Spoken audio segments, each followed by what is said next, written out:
dirais pas ça. Je crois qu'un match se joue 90 minutes.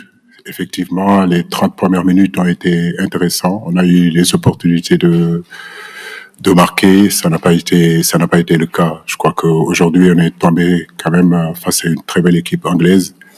Au niveau des duels, au niveau de l'impact physique, on a été vraiment très très très très loin de ce que nous sommes capables de faire. Maintenant, comme je dis, il n'y a pas d'excuses. On a eu, c'est vrai, 2-3 garçons peut-être qui auraient pu nous apporter à ce domaine-là, mais il y a eu vraiment une différence. Je crois on a travaillé pendant des années pour être numéro 1 africain.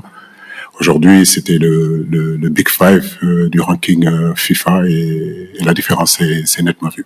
Non, je crois que ce n'est pas au niveau de l'état d'esprit. Je suis fier de mes garçons. Je crois que l'état d'esprit a été toujours au rendez-vous.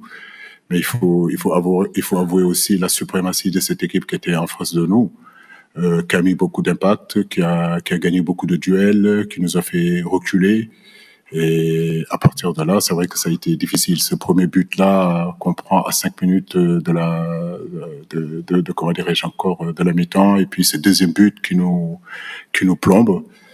Mais c'est surtout le troisième but qu'on prend tout en début de deuxième mi-temps qui nous sort carrément du match. Mais je loue la mentalité de mon équipe. Ils n'ont jamais abandonné. Ils ont continué à jouer, à essayer d'avancer.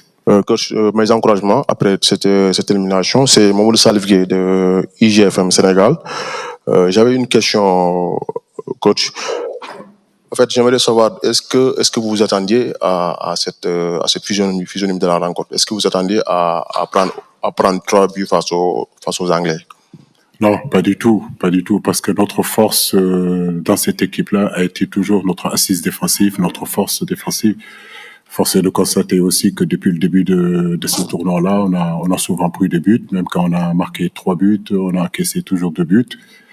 Bon, c'est surprenant parce que d'habitude, on a quand même une assise défensive qui nous permet, au moment donné, de faire la différence. Donc, non, je m'attendais pas du tout à prendre 3 buts. Là, on est dans la Coupe du Monde. C'est les meilleures équipes au monde qui sont là. C'est ce que je disais tout à l'heure. Aujourd'hui, le Sénégal était 18e sur le ranking FIFA. En face de nous, il y avait une équipe qui était 5e ou 4e, le Big Five mondial.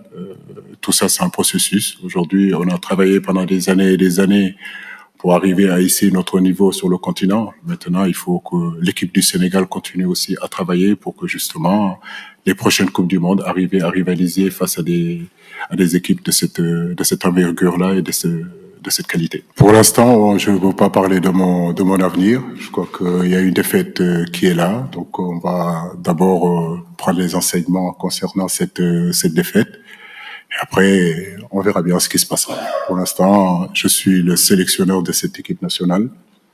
Et l'avenir nous dira. Mané, oui, bien sûr. Un joueur du calibre de Mané, je le dis depuis le début de cette compétition-là, manque forcément à une équipe comme le Sénégal. Mais l'ensemble, le collectif, je pense qu'il a été quand même intéressant. Des joueurs ont répondu. Et je le dis, je ne suis pas insatisfait vraiment de l'ensemble des 4 matchs qu'on a fait, avec des garçons qui ont pris des responsabilités et qui ont pu élever aussi le niveau. Écoutez, c'est un choix tactique. Je pense il s'agissait pas, à un moment donné, de se mettre derrière à 10 et attendre que les vagues arrivent sur nous. Il fallait qu'on crée quelques problèmes à cette équipe-là. Je pense que pendant 30 minutes, on a pu le faire. On a pu exister.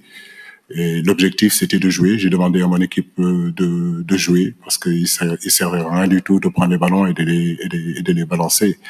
Parce que si vous balancez les ballons vont revenir. Donc, l'objectif, c'est de pouvoir jouer, sortir et combiner. Et ça, on a su bien le faire. Bon, il y a plusieurs questions dans votre question.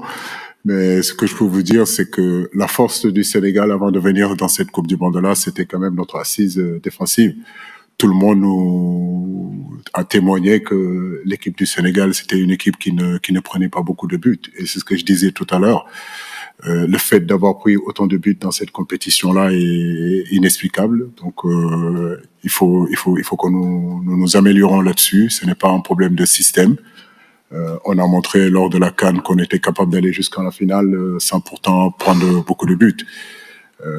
Maintenant, comme je l'ai dit, ce qui est valable à la Coupe d'Afrique n'est pas valable à la Coupe du Monde. Donc les erreurs se payent cash et chaque erreur qu'on a commise, bah, l'équipe adverse nous l'a fait payer cash. Non, je le disais, une très belle équipe. Bellingham, Anderson, Rice, c'est vraiment des joueurs avec beaucoup d'impact, très athlétiques, capables de récupérer le ballon, capables de distiller le jeu. Harry Kane devant, Saka, non, une très très belle équipe. Bon, c'est pas pour rien du tout qu'ils ont été demi-finalistes lors de la dernière Coupe du Monde en 2018 et finaliste de l'Euro. C'est une très très belle équipe. Donc c'est une équipe on doit prendre référence sur cette équipe-là et travailler justement à arriver à ce niveau-là. Le football africain est en train de s'améliorer et comme je le dis, c'est un processus. Aujourd'hui, ça ne se décrète pas aujourd'hui d'être champion du monde. Aujourd'hui, en Afrique, les infrastructures commencent à se bonifier. Il y a aujourd'hui une véritable volonté des directions techniques de former les entraîneurs. Il faut donner encore plus de possibilités justement aux directeurs techniques de pouvoir aussi travailler. Au niveau des arbitres, on voit aussi que c'est en train de progresser. Nos États aujourd'hui sont en train d'œuvrer pour que notre football avance, et je crois que c'est dans ce domaine-là qu'on peut arriver. Les choses ne peuvent pas se décréter. Pendant des années, on a fait des coups. Maintenant, avec des générations spontanées, je crois qu'aujourd'hui, dans tous les pays où vous allez sur le continent africain, il y a vraiment une politique sportive qui se met en place. Il faut pas se décourager, il faut continuer à œuvrer, à travailler justement pour améliorer tout ça et pouvoir rivaliser justement et gagner ces genres de championnats-là. Non, j'ai pas eu cette impression-là. Je pense que, comme je le dis, on a pris ces buts-là sur, au moment donné, des erreurs, j'ai envie de dire, techniques, où on doit donner le ballon, on perd le ballon, et à ce niveau-là, les garçons qui sont en face de vous, quand vous perdez ces ballons-là, dans ces endroits du terrain, ils sont dans les transitions, ils sont très forts, c'est des bons finisseurs. Comme je l'ai dit, le haut niveau, c'est ça, c'est des micro-détails, c'est des détails, et ce sont des ballons qu'il faut pas perdre, ce sont des situations de jeu qu'il faut être très attentif, parce qu'il en faut pas beaucoup pour que eux, ils concrétisent leurs occasions. Je crois que c'est l'expérience aussi des grands joueurs, c'est l'expérience des grandes équipes.